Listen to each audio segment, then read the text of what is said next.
నమస్తే people, welcome back to my YouTube channel. Series అయితే మన దగ్గర ఎక్స్పల్స్ 200 4V అవుతుంది. ఈ బైక్ అయితే అరౌండ్గా 45,000 కిలోమీటర్స్ జరిగింది. ఈ రోజు ఈ వీడియోలో అయితే మనం ఈ ఓనర్షిప్ రివ్యూ అయితే చూద్దాం.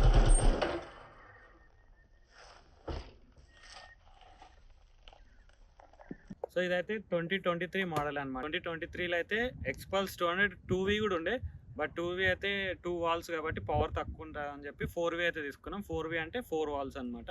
సో ఇదైతే అరౌండ్గా 45,000 కిలోమీటర్స్ జరిగింది. మా ఫ్రెండ్ ఇది బైక్. సో ఇది కూడా నేను కూడా రైడ్ చేసిన, ఇది ఘాట్ సెక్షన్లో రైడ్ చేసిన, శ్రీశైలం వెళ్ళినప్పుడు నేను రైడ్ చేసిన. సో నా ఎక్స్పీరియన్స్ అండ్ మా ఫ్రెండ్ ఎక్స్పీరియన్స్ కలిపి మీకు ఎవరైతే బైక్ తీసుకోవాలనుకుంటున్నారో వాళ్ళకైతే కొంచెం ఈ వీడియో అయితే యూస్ఫుల్ అవుతుంది అనమాట. సో ఎక్స్పల్స్ ఇప్పుడు 210 ఉంది కాబట్టి 210 అవైలబుల్గా ఉంది. మనకు ఈ 200 4V రెండు బైక్స్ అవైలబుల్గా ఉన్నాయి. సో రెండింటికి డిఫరెన్స్ ఏంటో కూడా చెప్తా.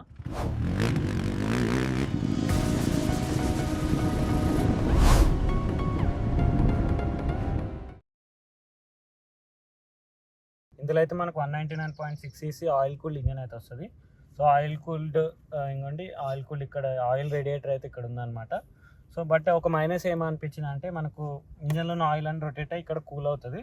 బట్ మన లెగ్ పొజిషన్ అనేది ఇక్కడ ఉంటుంది కాబట్టి మనం ఎప్పుడైతే బైక్ రైడ్ చేస్తుంటామో ఆ హీట్ అనేది మన కాలుకి తగులుతుంటుంది. అదొక మైనస్ పాయింట్ అనిపించింది నాకు. లిక్విడ్ కూల్డ్ అయితే అంత అలా అనిపించదు. లిక్విడ్ కూల్డ్ మనకు ఫ్యాన్ ఉంటుంది కాబట్టి ఎయిర్ అనేది మన ఫ్రంట్ సైడ్కి వెళ్తుంది. సో ఆయిల్ కూల్లో మైనస్ అదనమాట. అండ్ ఈ బైక్ వచ్చేసి 19 bhp అండ్ 17 Nm టార్క్ అయితే ప్రొడ్యూస్ చేస్తుంది. సో కొంచెం మనకు హైవేలో పవర్ అనేది తక్కువ. అండ్ ఇందులో మనకు 5 స్పీడ్ గేర్ బాక్స్ అయితే ఉంటుంది. 6 స్పీడ్ ఇచ్చింటే బాగుండేది, బట్ పవర్ తక్కువ ఉండడం వల్ల 5 స్పీడ్ గేర్ బాక్స్ అయితే ఇచ్చారు. సో ఈ బైక్ స్పెసిఫికేషన్ గురించి పక్కన పెడితే, సో ఓనర్షిప్ రివ్యూ కాబట్టి నేను రైడ్ చేసిన experience and pros and cons గురించి మాట్లాడుకుందాం. సో ఫస్ట్ ఆఫ్ ఆల్ దీని ఫ్యూయల్ ట్యాంక్ కెపాసిటీ వచ్చేసి 13 లీటర్స్ అనమాట. బట్ దీని మైలేజ్ అయితే నెంబర్ 1 అనమాట. ఒక 200cc ఇచ్చే బైక్ కంటే చాలా ఎక్కువ ఇస్తుంది. నార్మల్గా అయితే మనకు ఒక 200cc 32 35 వస్తుంది. ట్రాఫిక్లో అంతా కూడా రాదు. బట్ ఈ బైక్ వచ్చేసి ఎక్కువ సిటీ ట్రాఫిక్లో తిరుగుతుంది. డైలీ ఒక 100 కిలోమీటర్స్ తిరుగుతుంది.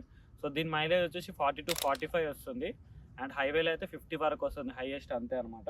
సో అదొక అడ్వాంటేజ్ అనమాట. నెక్స్ట్ ఈ బైక్ ఇంకో అడ్వాంటేజ్ ఏంటంటే దీని వెయిట్ అనమాట. సో దీని వెయిట్ వచ్చేసి 159 kgs. ఘాట్ సెక్షన్లో కూడా మనకు కొంచెం కంఫర్టబుల్గా ఉంటుంది వెయిట్ తక్కువ ఉండడం వల్ల. నేను ఒకసారి శ్రీశైలం తీసుకెళ్ళినప్పుడు నా ADV 250 అండ్ ఈ బైక్ అయితే తీసుకెళ్ళాం. సో కొంచెం దూరం అయితే నేను ఈ వెహికల్ కూడా డ్రైవ్ చేసిన. సస్పెన్షన్ గురించి మాట్లాడుకుంటే మనకు ఫ్రంట్లో అయితే 37mm టెలిస్కోపిక్ సస్పెన్షన్ ఉంటుంది. అండ్ రియర్లో 10 స్టెప్ అడ్జస్టబుల్ మోనోషాక్ అయితే ఉంటుంది. సో మనకు టెలిస్కోపిక్ ఉండడం వల్ల అడ్వాంటేజెస్ ఉన్నాయి అండ్ డిసడ్వాంటేజెస్ ఉన్నాయి. బట్ టెలిస్కోపిక్ ఏంటంటే ఆఫ్ రోడ్లో మనకు బాగా హ్యాండిల్ చేస్తుంది అనమాట. USD ఫోక్స్ ఉంటే మనకి ఏంటంటే హైవేలో కొంచెం కంఫర్ట్గా ఉంటుంది, స్టేబుల్గా ఉంటుంది బైక్. బట్ మనకి ఇది హైవే టూరర్ కాదు కాబట్టి ఆఫ్ రోడింగ్కి టెలిస్కోపిక్ సస్పెన్షనే బాగుంటుంది. అండ్ సస్పెన్షన్ ట్రావెల్ కూడా దీనికి చాలా బాగుంటుంది. ఎందుకంటే మనకు ఆఫ్ రోడింగ్లో పెద్ద పెద్ద పాట్ హోల్స్లో దింపిన అండ్ హెవీ ఆఫ్ రోడింగ్ చేసిన అంత ఫీల్ అయితే కాదు. అండ్ రియర్ సస్పెన్షన్ కూడా అలానే ఉన్నాయి, కంఫర్టబుల్గా ఉంది. టెలిస్కోపిక్ సస్పెన్షన్ ఉండడం వల్ల ఇంకో అడ్వాంటేజ్ అంటే మెయింటెనెన్స్ కాస్ట్ కూడా కొంచెం తక్కువ అనమాట. డ్యామేజ్ అయినా పెద్దగా కాస్ట్ ఉండదు. అదే USD ఫోక్స్ అయితే కొంచెం కాస్ట్లీ ఉంటాయి. బైక్లో అయితే మనకు హైవే మీద క్రూజ్ చేసినప్పుడు అయితే కొంచెం పవర్ తక్కువ అనిపిస్తుంది. బట్ ఆఫ్ రోడింగ్లో అయితే మనకు ఈ పవర్ అండ్ టార్క్ కాంబినేషన్లో పర్ఫెక్ట్ అనమాట. ఆఫ్ రోడింగ్ అయితే పర్ఫెక్ట్గా ఉంటుంది. కొంచెం హైవే రైడింగ్ చేసే వాళ్ళకైతే పవర్ అనేది సరిపోదు, బట్ కంఫర్ట్ అయితే బాగుంటుంది. అండ్ దీని టాప్ స్పీడ్ వచ్చేసి మేము కొట్టినంత వరకు అయితే 130 వెళ్ళింది. కొంచెం 130 కూడా ఎక్కువ పుష్ 120 తర్వాత ఎక్కువ పుష్ చేయాల్సి వస్తుంది. 120 అయితే ఈజీగా వెళ్ళిపోతుంది. అండ్ క్రూజింగ్ స్పీడ్ అయితే 80 to 90 ఈజీగా మెయింటైన్ చేయొచ్చు. అండ్ ఈ బైక్లో మనకు సీట్ కూడా స్ప్లిట్ సీట్ అయితే రాదు, కంప్లీట్ సింగిల్ సీట్ వస్తుంది. సో 2 మెంబర్స్కి అయితే టూరింగ్లో కంఫర్ట్ ఉంటుంది అనమాట. అండ్ లగేజ్కి కూడా మనం ఎక్స్ట్రాగా టాప్ ర్యాక్ వేయించుకునే అవసరం లేదు. దీనికి చిన్న టాప్ ర్యాక్ అయితే ఇవ్వడం జరిగింది. సో చిన్న చిన్న లగేజ్ అయితే ఈజీగా పెట్టుకోవచ్చు. బెస్ట్ ఫీచర్ ఏంటంటే దీని లైటింగ్ సెటప్ అనమాట. సో మనకి మనకి హెడ్ లైట్ అండ్ DRL అయితే LED సెటప్ ఉంది. అండ్ టెయిల్ ల్యాంప్ కూడా LED సెటప్. మనకి ఇండికేటర్స్ ఒక్కటి హాలోజన్ వస్తాయి. సో మేమైతే కంపెనీ నుంచి వచ్చిన ఇండికేటర్స్ తీపిచ్చి LED ఇండికేటర్స్ అయితే వేయించినాం. అండ్ దీని హెడ్ లైట్ అయితే చాలా పవర్ఫుల్గా ఉంటుంది. లో బీమ్లో కూడా మనకు త్రో అనేది చాలా ఎక్కువ ఉంది. హైవేస్ పైన చాలా బాగుంటుంది LED అయితే. సో వేరే బైక్స్తో నేను కంపేర్ చేసిన, నా ADVలో కూడా అంత బాగాలేదు, బట్ ఇందులో చాలా బాగా వస్తుంది హెడ్ లైట్ త్రో. బైక్ యొక్క కాన్స్ గురించి మాట్లాడుకుంటే మనకు మెయిన్గా ఏంటంటే దీని బ్రేకింగ్ సెటప్ అనమాట. మనకి ఇందులో సింగిల్ ఛానల్ ABS వస్తుంది, అదొక పెద్ద మైనస్ పాయింట్ అనమాట. అండ్ దీని బ్రేక్స్ కూడా అంత పర్ఫెక్ట్గా లేదు. హై స్పీడ్ బ్రేకింగ్ కూడా అంత ఫాస్ట్గా ఆగదు బైక్ అనేది. సో ఇంకోటి సింగిల్ ఛానల్ ABS ఉండడం వల్ల హై స్పీడ్ బ్రేకింగ్లో స్లిప్ అవుతూ ఉంటుంది అనమాట. డ్యూయల్ ఛానల్ ఇచ్చుంటే బాగుండేది. అండ్ బ్రేక్ ప్యాడ్స్ కూడా చాలా ఫ్రీక్వెంట్గా పోతున్నాయి అనమాట. 5000 to 6000 కిలోమీటర్స్ వరకు రావాలి, బట్ అంత కూడా రావట్లేదు, తొందరగా పోతున్నాయి బ్రేక్ ప్యాడ్స్. అదొక మైనస్ పాయింట్ ఉంది. అండ్ ఇందులో మనకు ఈ బైక్లో 3 మోడ్స్ వస్తాయి, road mode, rally mode and of road mode. So 2 మోడ్స్లో అయితే మనం ఏబిఎస్ అయితే ఫ్రంట్ ఏబిఎస్ కూడా ఆఫ్ చేసుకోవచ్చు అనమాట. బట్ ఫ్రంట్ ఏబిఎస్ ఆఫ్ చేసిన పెద్ద డిఫరెన్స్ అయితే అనిపించదు. ఇంకో కాన్ ఏంటంటే మనకు దీని టైర్స్ అనమాట, మనకు స్పోక్ వీల్స్ వస్తాయి కాబట్టి ట్యూబ్ టైరే వస్తాయి. పంక్చర్ అయితే కొంచెం కష్టం, ఎందుకంటే ట్యూబ్లెస్ టైర్ అయితే పంక్చర్ అయితే కొంచెం ఎయిర్ పోవడానికి టైం పడుతుంది. ట్యూబ్ టైర్ అలా కాదనమాట. ఆఫ్ రోడ్లో మనం పంక్చర్ అయిందంటే ఇంకా చేయించుకోవాలన్నా కొంచెం కష్టమే. స్పోక్ వీల్స్ ఇవ్వడం వల్ల కొంచెం బెనిఫిటే, ఎందుకంటే ఆఫ్ రోడ్లో మనకు బాగా హ్యాండిల్ చేస్తుంది కాబట్టి అదొక బెనిఫిటే. బట్ ట్యూబ్లెస్ టైర్ ఇచ్చుంటే బాగుండేది అనమాట. ఇప్పుడు కొత్తగా వచ్చే బైక్స్లో spoke wheel with tube tyre కూడా వస్తున్నాయి, ఒక మైనస్ అనిపించింది నాకు. సో ఇందులో అయితే మనకు ఎల్సిడి డిస్ప్లే అయితే వస్తుంది. సో ఇందులో పెద్ద మైనస్ ఏంటంటే మనకి ఇందులో గేర్ షిఫ్ట్ ఇండికేటర్ వస్తుంది అనమాట. ఇదైతే అసలు గేర్ షిఫ్ట్ ఇండికేటర్ అనేది కరెక్ట్గా వర్క్ అవ్వట్లేదు. మనం ఫస్ట్ ఎప్పుడైతే గేర్ వేస్తామో బైక్ కొంచెం మూమెంట్ ఇచ్చిన తర్వాత గేర్ అనేది చూపిస్తుంది, అంటే ఏ గేర్లో ఉన్నామని చూపిస్తుంది. ఒక్కొక్కసారి అయితే అది కూడా చూపేది. Gear shift indicator malfunction correct work అవ్వట్లేదు. నేను బైక్ కొత్తలో కూడా చూసిన, ఇప్పుడనే కాదు, బైక్ మనం తీసుకున్నప్పుడు కూడా నేను ఇదే గమనించిన అనమాట.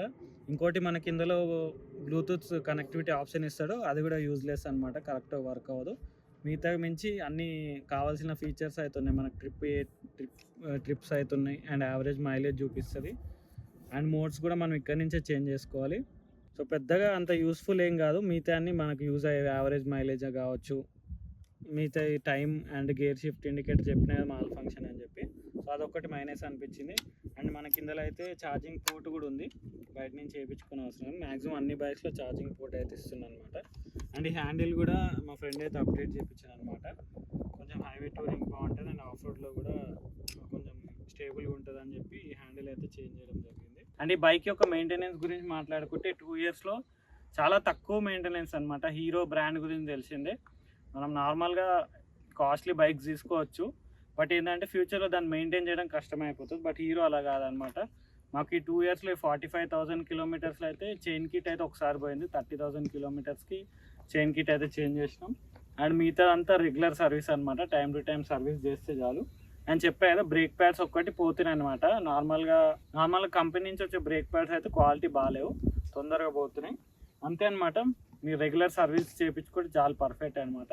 సో ఓవరాల్గా అయితే ఎవరికైతే తక్కువ బడ్జెట్లో ఒక ఆఫ్ రోడింగ్ బైక్ ఎక్స్పీరియన్స్ కావాలి, ఆఫ్ రోడింగ్ బైక్ తీసుకోవాలని ఉంటే ఈ బైక్ అయితే పర్ఫెక్ట్ అనమాట. సో 210 కూడా తీసుకోవచ్చు ఎవరికైతే పవర్ కావాలి అండ్ బైక్లో liquid cooled engine and powerful engine కావాలనుకుంటున్నారు. కొంచెం ఫీచర్స్ కూడా ఎక్కువ ఉన్నాయి, డ్యూయల్ ఛానల్ ఏబిఎస్ ఉంది, సో అన్నీ ఉన్నాయి కాబట్టి 210 కూడా వెళ్ళొచ్చు. బట్ 210కి దీనికి ప్రైస్ డిఫరెన్స్ అయితే చాలా ఉంది. ఇది మనకు వచ్చేసి ఆన్ రోడ్ 1,77,000కి వస్తుంది.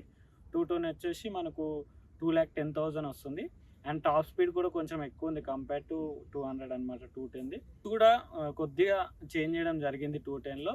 సో ఒకవేళ తక్కువ బడ్జెట్లో కావాలనుకుంటే ఇది తీసుకోవచ్చు. ఒకవేళ మీకు మీ దగ్గర ఇంకా ఎక్కువ బడ్జెట్ ఉందంటే 210కి వెళ్ళొచ్చు. బట్ తక్కువ కాస్ట్లో మీకు ఏడివి కావాలంటే ఇది బెస్ట్ బైక్ అనమాట. ఆఫ్ రోడింగ్ అనే కాదు, నార్మల్ కమ్యూటింగ్ కూడా యూజ్ చేయొచ్చు అనమాట ఈ బైక్ని. ఈ బైక్ వచ్చేసి మనకు 7 కలర్స్లో అయితే అవైలబుల్గా ఉందన్నమాట. అండ్ ఇందులో మనకు ప్రో వర్షన్ కూడా ఉంటుంది. సో ప్రో వర్షన్ అయితే మనకు పర్ఫెక్ట్ కదా, కంప్లీట్ ఆఫ్ రోడింగ్కే యూజ్ అవుతుంది. ఎందుకంటే దాని సీట్ అయితే అరౌండ్గా మనకు 890 mm ఉంటుంది. చాలా కష్టం అనమాట షార్ట్ రైడర్స్కి అయితే, అంటే హైట్ ఉన్న వాళ్ళు కూడా కష్టమే. బట్ అది ఏంటంటే కంప్లీట్లీ ఆఫ్ రోడింగ్కి డిజైన్ చేయడం జరిగింది అది మనకు ప్రో ఎడిషన్ అనేది. అండ్ వెయిట్ కూడా కొంచెం దీనికంటే ఒక 2 kgs ఎక్కువ ఉంది అది, ఎందుకంటే మనకు ఎక్స్ట్రా కిట్స్ వస్తాయి కాబట్టి ఒక 2 kgs అయితే ఇంక్రీజ్ చేయడం. కంప్లీట్ ఆఫ్ రోడింగ్ కావాలనుకుంటే ఆ వర్షన్ తీసుకోండి. నార్మల్గా రెగ్యులర్ యూస్కి అండ్ ఆఫ్ రోడింగ్ కావాలంటే ఈ బైక్ అయితే తీసుకోండి. సో అంతే అనమాట. వీడియో కానీ మీకు నచ్చినట్టయితే లైక్ అయితే ఛానల్ అయితే సబ్స్క్రైబ్ చేసుకోండి.